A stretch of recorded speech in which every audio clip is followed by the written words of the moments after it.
Neighbor came over yesterday. Cat had no problem with her. How big are her? The cat had no problem with her. So the cat's actually fine. I could leave for 2 weeks. But I'm a faggot because I miss my kitty.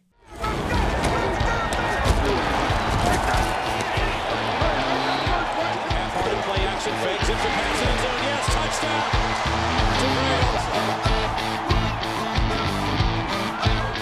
Hi, and welcome to Genos Picks, the fastest one you may ever see ever, as Daddy is off to catch a plane back out to La La Land to see my Bolts play another game in the monstrosity that is SoFi, that is so fine, and get hammered with the Bills Mafia of Hermosa Beach. And while I'm enjoying bouncing around the country, I'm hoping you're enjoying Daddy's bounce back week. How's that for wordplay, am I right? As Daddy went 3-1 and improved to 13-15 on the season and climbed to 46% against the spread. Not to mention, you can get all the gay nerd you need, you son of a fucking bitch.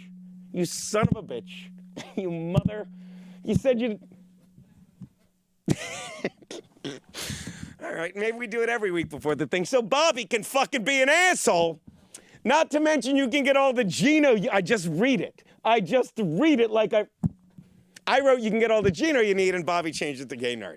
And I just read it. Chatting this week's NFL games, if you subscribe to the Misery Loves Football podcast, where I broke down all of the Week 8 games alongside host Chad Zumach and fellow guest Tiny Mazer, that's cute, and Ken Mosca. Did I write Tiny or did you? Well, I'm stupid. Sure, you have to drop a few bucks to subscribe, but hey, considering you came back after my Week 6 fiasco, I'm guessing you have as much of your money to waste as you do your time. So before you add MLF to your Gum Friday Patreon subs, let's get to the picks. My first pick, the Bengals are giving 10-0 to the Jets in Jersey. If you're wondering why this line jumped up a TD this week, it's because QB Zach Wilson was ruled out for the game. And as any Jets fan like Garrett will tell you, he and the Jets are good for 1 TD every week. They stink. The real question here is, why did it only go up a TD when the person that will be in the exact same spot he has been all season is this guy? This guy, Robert Saleh. He'll be on the sidelines yet again, although no matter where he stands, he looks less like a man looking at a game from the sidelines and more like a deer looking directly at headlights. And if you still aren't certain the AFC-leading Bengals and their high-powered LSU alumni offense won't be able to down the Jets by double digits, taking a look who will be filling in for Wilson. Nope, not the recently traded for Joe Flacco, who isn't even the backup. That's Josh Johnson. It's this kid, Mike White. Wow, fun fact, his middle name is Incredibly. He is like loosely. The only thing White left at the end of this game will be the flag Josh Johnson is waving. Take the Bengals, lay the 11.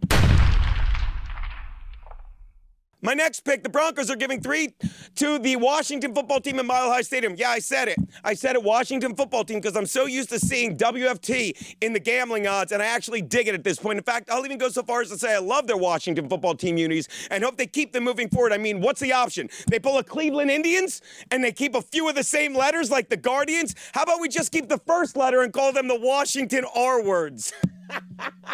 Shout out Tony Mazer. But I'm sorry, stop making team names out to be racist, because the Redskins is not a racist team name, it's a football team name. No one joins the Redskins because they hate Native Americans. They join the Redskins because they fucking love losing. Still, it's fitting they play in D.C. because between the practice squad enlisted to starter Taylor Heineke, there are now 2 leaders in Washington that do not fucking deserve to be there. They've done nothing to be there. I'm not sure if I like the Broncos here or if I'm just sick of everything that comes out of Washington, especially their hate speech, because let me tell you something. Just because you're unvaccinated doesn't make you anti-vax. That's like saying I'm anti-Semitic because I'm not Jewish. That's ridiculous. I'm anti-Semitic because those people are filthy.